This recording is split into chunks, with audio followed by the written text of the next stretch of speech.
जर तुमच्या अथवा तुमच्या मित्राची सॅलरी 50,000 असेल तर हा व्हिडिओ नक्की पहा आणि त्यांना सुद्धा जरूर पाठवा. या सिरीजमध्ये आपण मंथली सॅलरी 10,000 ते 1,00,000 असल्यास तुमची इन्व्हेस्टमेंट आणि एक्सपेन्सेस कसं असायला हवं याचा आपण अंदाज घेणार आहोत. तुमची सॅलरी 50,000 आहे याचा अर्थ घराच्या आर्थिक जबाबदाऱ्या जास्त असण्याची दाट शक्यता आहे. नसल्यास उत्तर म्हणजे जास्तीचे पैसे आपल्याला कामाला लावता येतील.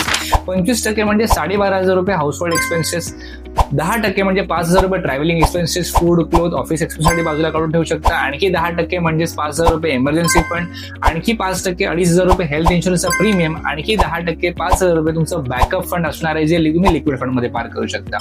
बॅकअप फंड मधील पैसे तुम्हाला मुलांच्या शिक्षणासाठी, छोटे आजारपण, अचानक आलेल्या इतर अनएक्सपेक्टेड खर्च यासाठी सुद्धा तुम्ही वापरू शकता. एखादा EMI असल्यास तो 10% म्हणजे 5,000 पेक्षा जास्त नसायला हवे आणि जर EMI नसल्यास तर ते पैसे इन्व्हेस्ट करू शकता. शिल्लक 40 ते 30% म्हणजे 20 ते 10,000 रुपये जे आहे ते पुढील प्रमाणे तुम्ही इन्व्हेस्ट करू शकता.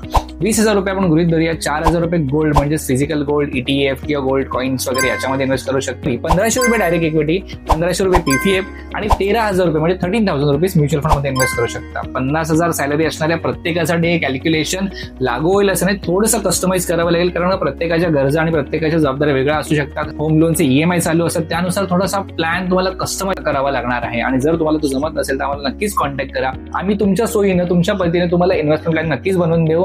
तुमच्या मित्राला मैत्रिणींना हे शेअर जरूर करा आणि आपल्या चॅनलला जरूर फॉलो करा.